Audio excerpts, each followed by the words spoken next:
Les relations toxiques sont un fléau silencieux qui ronge insidieusement la société moderne.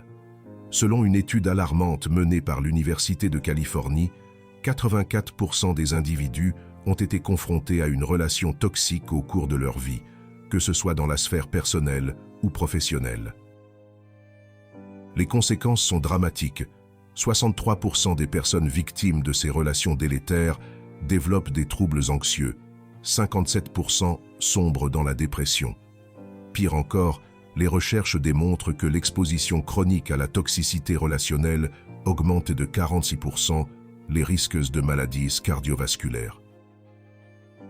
Face à ce sombre constat, il est impératif d'agir. Comme le disait Épictète, célèbre philosophe stoïcien, ce ne sont pas les choses qui nous troublent, mais l'opinion que nous nous en faisons. En d'autres termes, nous avons le pouvoir de façonner notre réalité en modifiant notre perception et notre réaction face à la toxicité.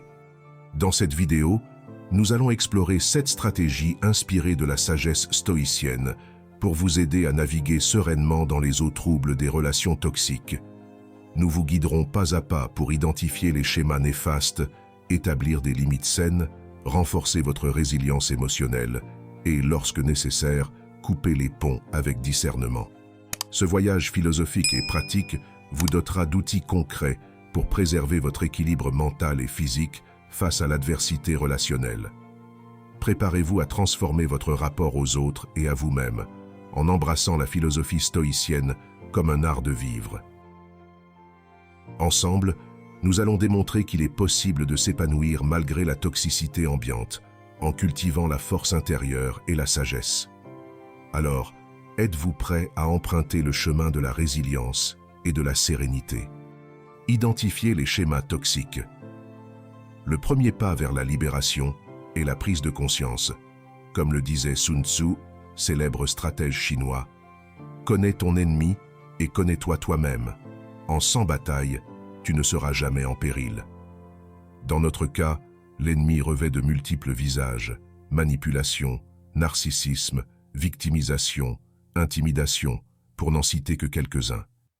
Prenons l'exemple de la manipulation.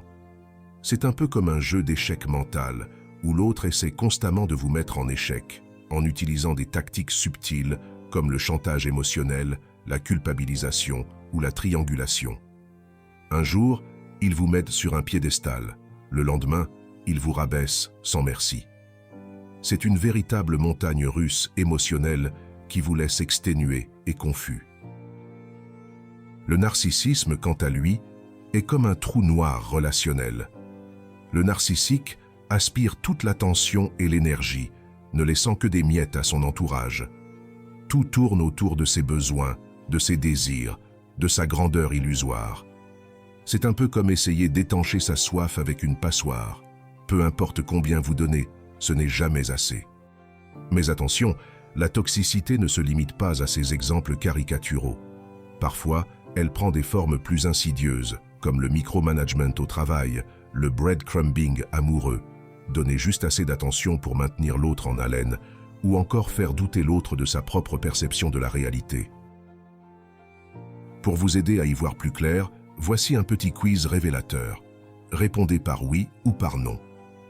1. Vous sentez-vous souvent sur la défensive ou sur vos gardes en présence de cette personne? 2. Avez-vous l'impression de marcher constamment sur des œufs, de peur de déclencher une réaction négative? 3. Cette personne vous fait-elle douter de vos propres perceptions, émotions ou souvenirs? 4. Vous sentez-vous émotionnellement vidé ou épuisé après avoir interagi avec elle? 5. Avez-vous tendance à vous sentir coupable, honteux ou inadéquat dans cette relation? Si vous avez répondu « oui » à au moins 3 de ces questions, il y a de fortes chances que vous soyez empêtré dans une dynamique toxique. Mais rassurez-vous, tout n'est pas perdu. Comme le disait Viktor Frankl, survivant de l'Holocauste et fondateur de la logothérapie, entre le stimulus et la réponse, il y a un espace. Dans cet espace se trouve notre pouvoir de choisir notre réponse. Dans notre réponse résidant notre croissance et notre liberté. Vous avez le pouvoir de choisir comment réagir face à la toxicité. Vous pouvez apprendre à poser des limites, à vous affirmer avec assurance et bienveillance, à préserver votre énergie. C'est un chemin qui demande du courage, de l'introspection et de la persévérance, mais chaque pas, aussi petit soit-il, vous rapproche de relations plus saines et épanouissantes. Dans la suite de cette vidéo, nous allons explorer ensemble des stratégies concrètes pour vous affranchir des schémas toxiques et revendiquer votre droit à des relations nourrissantes. Préparez-vous à une véritable révolution relationnelle. Établir des limites fermes et respectueuses. Maintenant que vous avez identifié les schémas toxiques, il est temps de passer à l'action. La première étape de votre révolution relationnelle consiste à établir des limites fermes et respectueuses. C'est un peu comme dresser une clôture autour de votre jardin intérieur. Vous décidez qui peut y entrer, jusqu'où et sous quelles conditions. Pour vous aider dans cette démarche, laissez-moi vous présenter la méthode DESC. C'est un peu comme un GPS relationnel qui vous guide pas à pas pour exprimer vos limites de manière assertive et bienveillante. D pour décrire. Commencez par décrire objectivement la situation ou le comportement problématique. Par exemple, quand tu me critiques constamment devant nos amis. E pour exprimer. Exprimez ensuite vos émotions et vos ressentis par rapport à cette situation. Je me sens humilié et en colère. S pour spécifier. Spécifiez clairement votre limite ou votre demande. J'ai besoin que tu me fasses part de tes remarques en privé, de manière constructive. C pour conséquences. Expliquez calmement les conséquences positives si votre limite est respectée et ou les conséquences naturelles si elle ne l'est pas. Cela nous permettrait d'avoir des discussions plus sereines et productives. Si cela continue, je devrais quitter la pièce lorsque cela se produit. Mettons cela en pratique avec un jeu de rôle. Imaginons que votre collègue vous inonde de messages personnels pendant votre temps libre. Voici comment utiliser la méthode DESC. Jean-Luc, j'ai remarqué que tu m'envoies de nombreux messages le soir et le week-end. D'écrire. Je me sens envahi et stressé car j'ai besoin de ce temps pour me ressourcer et être avec ma famille. Exprimer. À partir de maintenant, sauf urgence, j'apprécierais que nos échanges professionnels se limitent aux heures de travail spécifiées. Cela m'aidera à être plus productif et détendu au bureau. Conséquence. Vous voyez? C'est comme un kata verbal qui vous aide à vous affirmer sans pour autant verser dans l'agression ou la passivité. Bien sûr, poser des limites n'est pas toujours facile, surtout lorsque l'on sort d'une dynamique toxique de longue date. Mais les témoignages de ceux qui ont réussi sont une source d'inspiration précieuse. Prenez Sophie, 35 ans, qui a finalement osé dire stop à sa mère manipulatrice après des années de culpabilisation. C'était terrifiant au début. J'avais l'impression de trahir ma propre mère. Mais en réalité, c'est la chose la plus saine et aimante que j'ai pu faire pour nous deux. Aujourd'hui, notre relation est plus honnête et équilibrée. Ou encore Karim, 42 ans, qui a appris à poser ses limites au travail.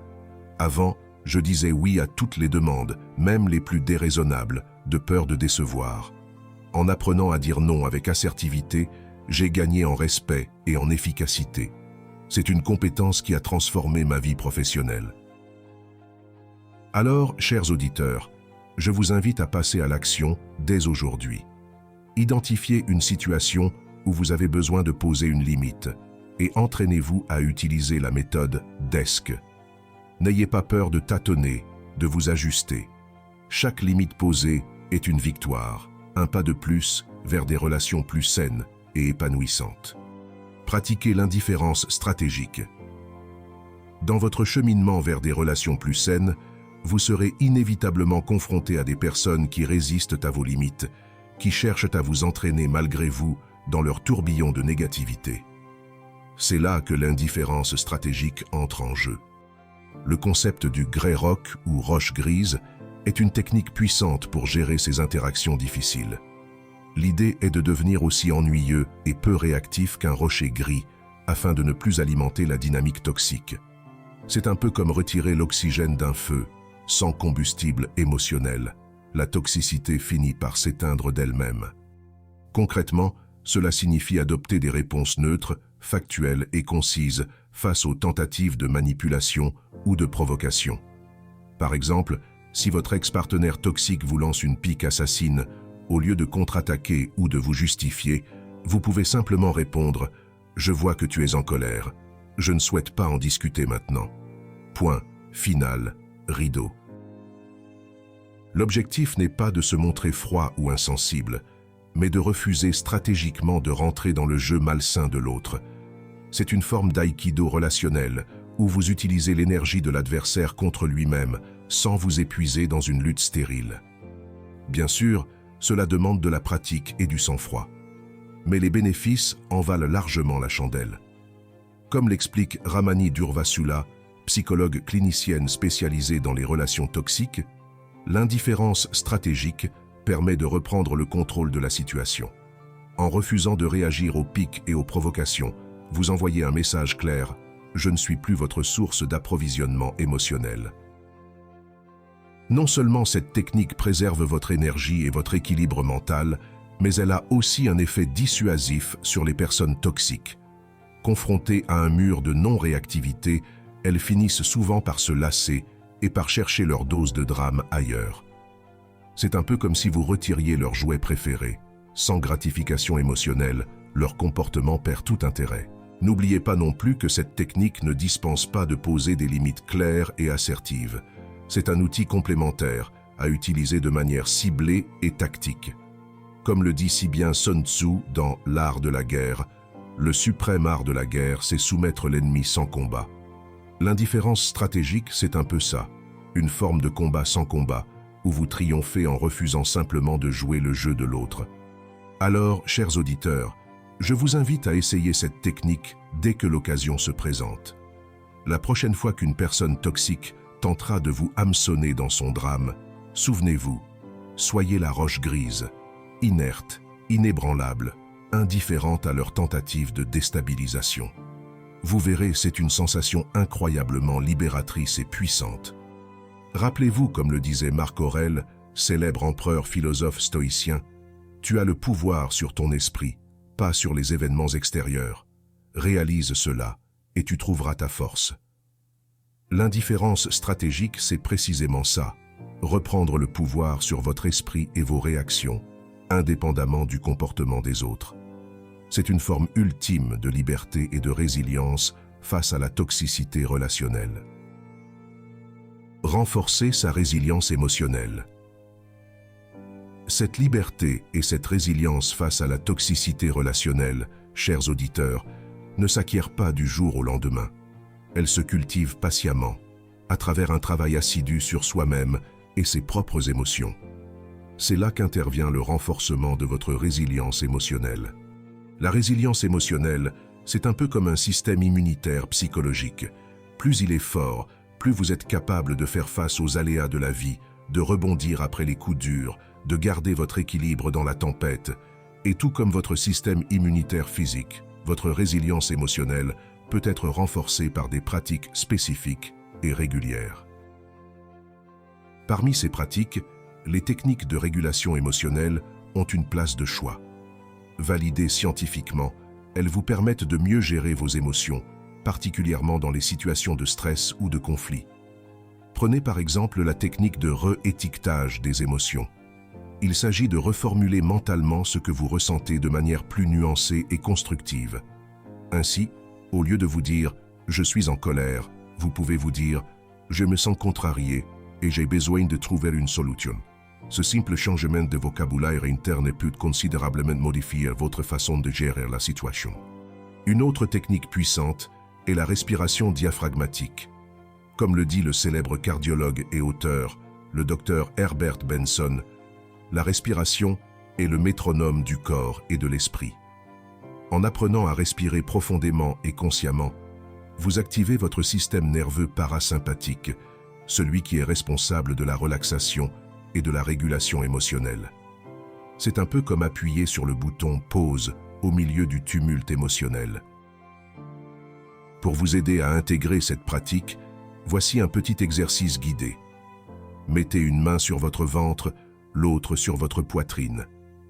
Inspirez lentement par le nez en gonflant votre ventre, puis expirez doucement par la bouche en le dégonflant. Concentrez-vous sur les sensations de l'air qui entre et sort de vos poumons, sur le mouvement de votre diaphragme. Continuez ainsi pendant quelques minutes, à votre propre rythme. Si votre esprit s'égare, ramenez-le doucement à votre respiration, sans jugement. Vous pouvez pratiquer cet exercice chaque fois que vous vous sentez submergé par vos émotions, que ce soit avant une conversation difficile, après un conflit, ou simplement dans les moments de stress de la vie quotidienne. C'est une façon simple et efficace de renforcer votre résilience émotionnelle au jour le jour. Rejoignez-moi dans cette exploration du renouveau à la lumière de la philosophie stoïcienne où chaque fin marque le début d'un renouveau prometteur. Poursuivant notre voyage dans la sagesse stoïcienne, nous abordons maintenant le premier pilier de notre renaissance personnelle, le pardon, cet élixir de jouvence stoïcien qui nous libère des poids du passé. Cultivez un réseau de soutien solide. Sur ce chemin vers des relations plus saines, il y a un allié précieux que nous ne devons pas négliger, notre réseau de soutien.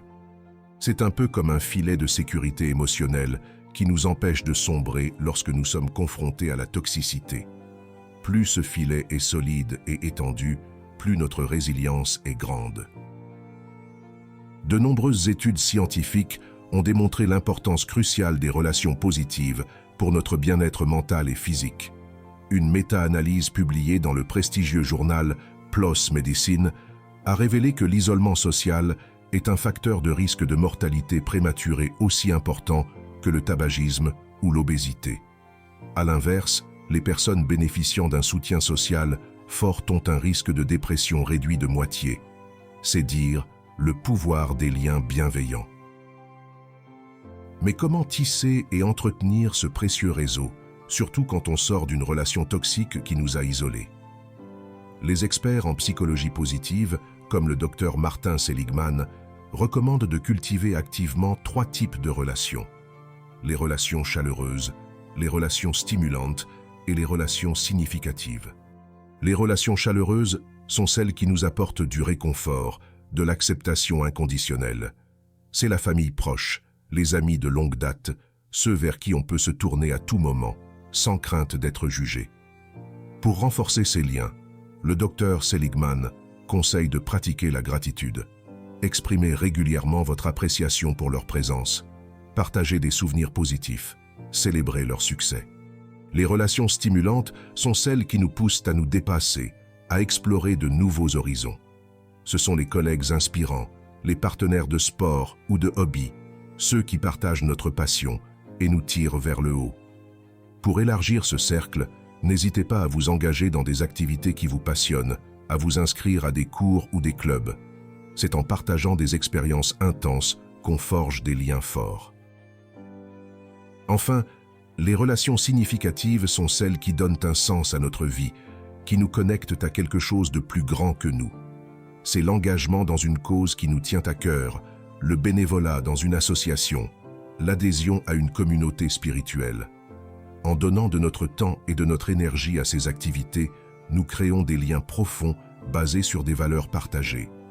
Alors, chers auditeurs, je vous invite à plonger dans cet écosystème dès aujourd'hui.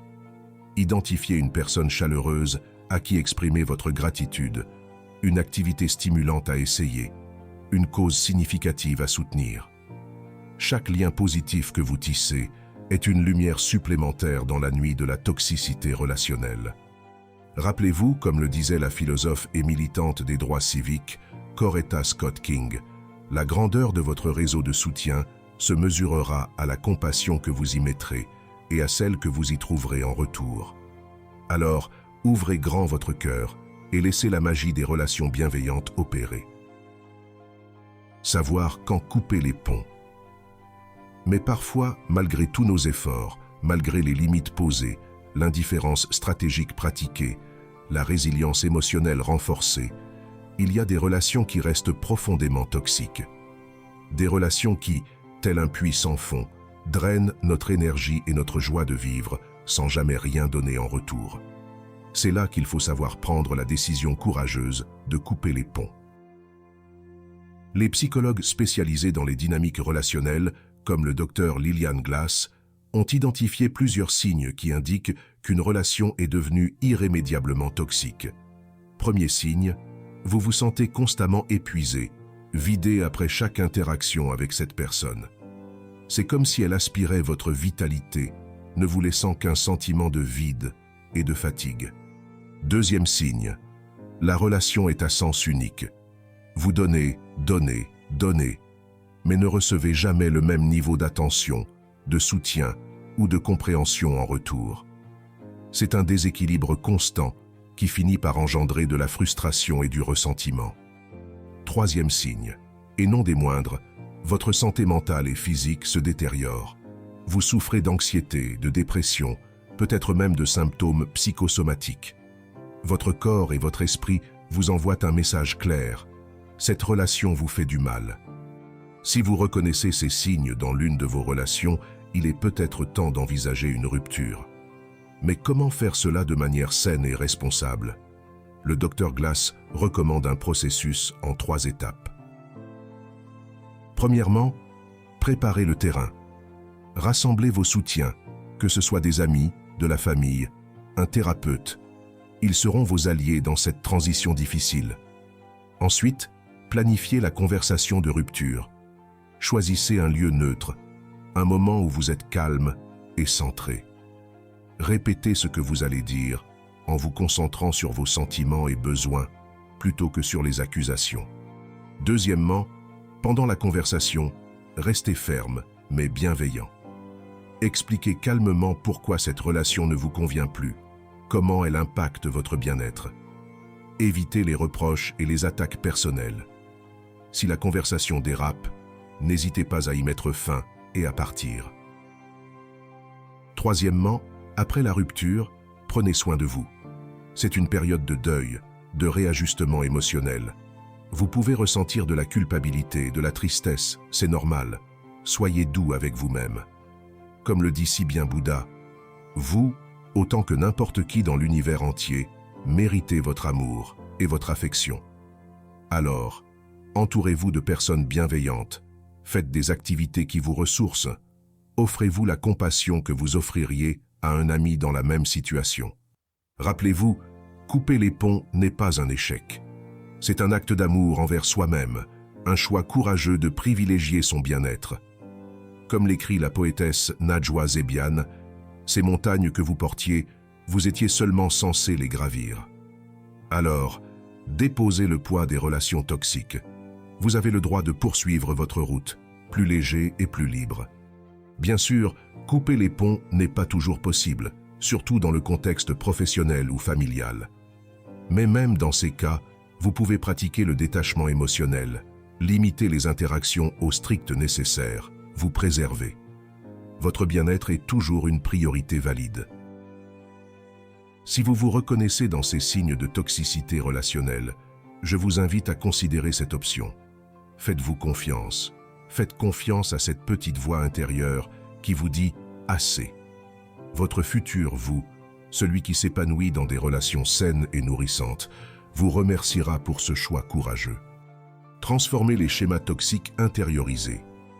En parlant de choix courageux, il y en a un qui est souvent négligé dans la discussion sur les relations toxiques, celui de regarder en nous-mêmes. Car parfois, sans même nous en rendre compte, nous pouvons perpétuer des schémas relationnels malsains, intériorisés depuis l'enfance ou appris au fil de relations difficiles. C'est un peu comme porter un logiciel obsolète qui bug notre système relationnel. Mais comment savoir si nous avons ces tendances toxiques? Un bon point de départ est de faire un test de personnalité axé sur les dynamiques relationnelles. Il en existe plusieurs en ligne, comme le fameux Toxic Relationship Quiz, développé par la psychologue et auteure Shannon Thomas. Ce test évalue vos schémas de communication, votre gestion des conflits, vos attentes relationnelles. C'est un peu comme passer votre relation à l'antivirus, pour détecter les potentiels malwares émotionnels. Une fois ces schémas toxiques identifiés, comment les reprogrammer? C'est là qu'interviennent les thérapies cognitivo-comportementales, TCC. Les TCC partent du principe que nos pensées, nos émotions et nos comportements sont interconnectés. En modifiant l'un, on peut influencer les autres. C'est un peu comme upgrader son logiciel relationnel. Prenons l'exemple d'un schéma de pensée toxique courant. Je ne mérite pas l'amour si je ne suis pas parfaite. En TCC, on va d'abord identifier cette pensée, puis la challenger. Quelle est la preuve que je dois être parfait pour être aimé? Est-ce une attente réaliste? Ensuite, on va la remplacer par une pensée plus saine. Je mérite l'amour même si je suis imparfait, comme tout être humain. Enfin, on va agir en conséquence, en s'autorisant à être vulnérable, à demander de l'aide, à accepter la validation des autres. C'est un processus qui demande de la pratique et souvent l'accompagnement d'un professionnel, mais les résultats en valent la chandelle. Comme en témoigne Sarah, 28 ans, qui a suivi une TCC pour surmonter ses tendances à la manipulation. J'ai réalisé que ma peur de l'abandon me poussait à manipuler mes partenaires. En apprenant à valider mes propres émotions et à communiquer mes besoins directement, j'ai pu construire une relation basée sur l'honnêteté et le respect mutuel. C'est un travail de tous les jours, mais je me sens tellement plus libre et aimé pour qui je suis. Ou encore Luc, 45 ans, qui a transformé son schéma de passivité-agressivité. Je me sentais toujours victime et j'exprimais ma colère de manière détournée. Grâce à la TCC, j'ai appris à m'affirmer de manière assertive. Je n'ai plus besoin de manipuler ou de punir l'autre pour me sentir entendu. C'est une révolution dans mes relations professionnelles et personnelles. Je vous invite à faire preuve de courage et d'autocompassion dans ce travail introspectif. Reconnaître nos propres toxicités n'est pas une sentence, c'est une opportunité de croissance.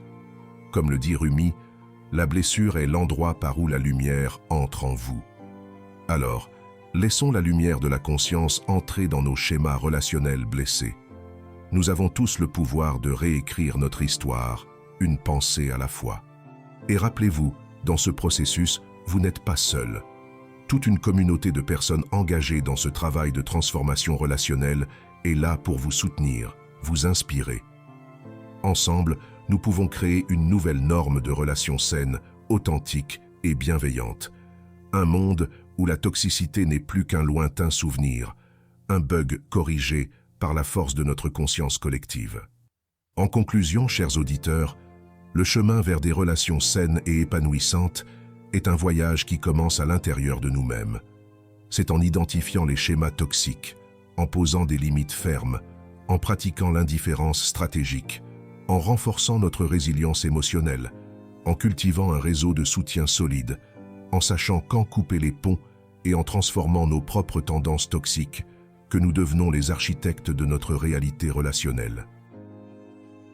Ce travail demande du courage, de la patience et de l'autocompassion, mais chaque pas, chaque prise de conscience, chaque choix aligné avec notre bien-être est une victoire qui mérite d'être célébrée.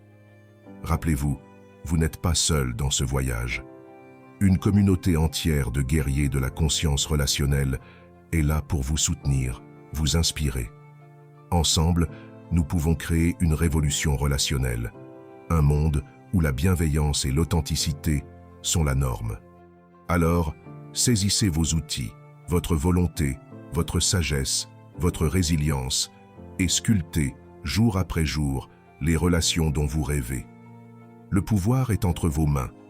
Utilisez-le avec amour, pour vous-même et pour tous ceux dont la vie sera touchée par votre lumière. L'avenir relationnel radieux commence ici et maintenant, en vous. Soyez le changement que vous voulez voir dans le monde des relations.